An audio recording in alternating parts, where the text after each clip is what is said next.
है। अगर एक चीज और याद रखिएगा, अगर द गिवन स्टेटमेंट के बदले आप द गिवन लाइन कर सकते हैं, स्टेटमेंट के बदले आप लाइन दे सकते हैं। उसके बाद इस तरीके से आप लिख सकते हैं, और बहुत ये भी लिखते हैं, every line has been taken from the beautiful poem या प्रोज, है ना, उस तरीके से भी आप लिख सकते हैं। लेकिन ये बेस्ट होगा क्योंकि सब उसी तरीके से लिखने जाएगा। तो जब सब उसी तरीके से लिखने जाएगा तो तनी न तनी तो फंसेगा सर, है ना। सबका एक रंग रहेगा तो नंबर भी बटेगा ना सर, सबका सेम जो रहेगा तो नंबर भी बटेगा। इसलिए हम एक बात कहेंगे कि थोड़ा आप अलग लिखने का प्रयास कीजिए, डिफरेंट लिखने का प्रयास कीजिए।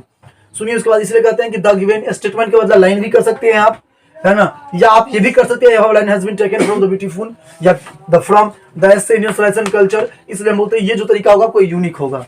चलिए, जय हिंद। चलिए आज हम देखेंगे एक्सप्रेशन लिखने का ट्रिक। बता दें इससे पहले कि आपको क्लास 12th में इस तरीके का ट्रिक अभी नहीं मिला होगा, ये आपको बताने जा रहे हैं, जिसका तरीका एक यूनिक है। चलिए इसे हम शुरू करते हैं। आपको बता दें कि जो प्रोज सेक्शन का ट्रिक है, इसमें देख लीजिए किस तरीके से लिखना है आपको एग्जाम में, जो कि आपको पूरे मार्क्स मिले, है ना। आप जानते हैं कि एक जो पोएम का ट्रिक होता है या प्रोज का ट्रिक होता है वो 4 नंबर में पूछा जाता है।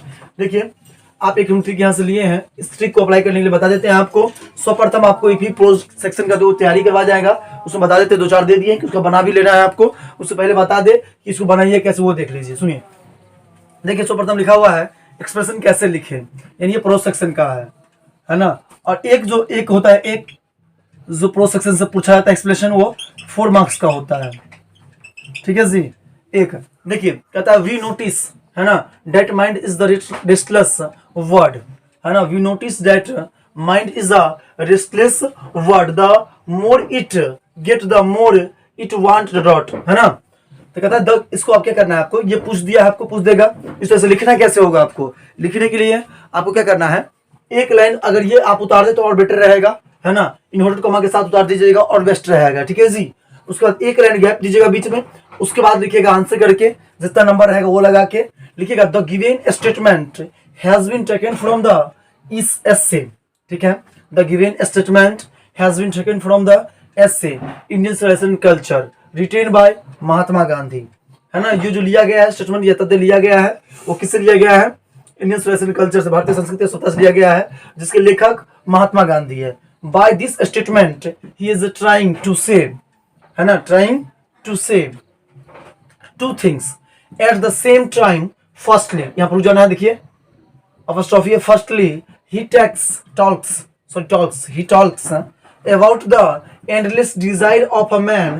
At the same time he reminds the simple living of our ancestors, ठीक है। यहाँ पर उसके बाद क्या करना है, आपको पैराग्राफ चेंज कर देना है, ठीक है जी।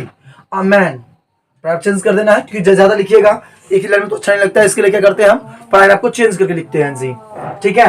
A man is really like a restless bird, है ना। He travels an endless journey with his desire, है ना, throughout his life, but never get satisfaction. That why Gandhiji reminds us the why that our ancestors lived a simple living like them, है ना। इस तरीके से आपको क्या करना है, लिख देना है। अगर किसी पे भी रहे, अगर एक चीज और याद रखिएगा, अगर द गिवन स्टेटमेंट के बदले आप द गिवन लाइन कर सकते हैं, स्टेटमेंट के बदले आप लाइन दे सकते हैं।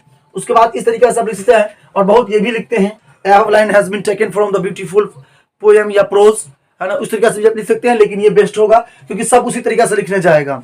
तो जब सब उसी तरीके से लिखने जाएगा तो तनी न तनी तो फंसेगा सर, है ना। सबका एक रंग रहेगा तो नंबर भी बटेगा ना सर, सबका सेम जो रहेगा तो नंबर भी बटेगा। इसलिए हम एक बात कहेंगे कि थोड़ा आप अलग लिखने का प्रयास कीजिए, डिफरेंट लिखने का प्रयास कीजिए। सुनिए, उसके बाद इसलिए कहते हैं कि द गिवन स्टेटमेंट के बदला लाइन भी कर सकते हैं आप, है ना, या आप ये भी कर सकते हैं, line has been taken from the beautiful या the from the essay Indian society and culture. इसलिए हम बोलते हैं ये जो तरीका होगा कोई यूनिक होगा। चलिए फिर मिलते हैं नेक्स्ट वीडियो में। आपको कैसा लगा ये वीडियो जरूर बताइए। Thank you for this.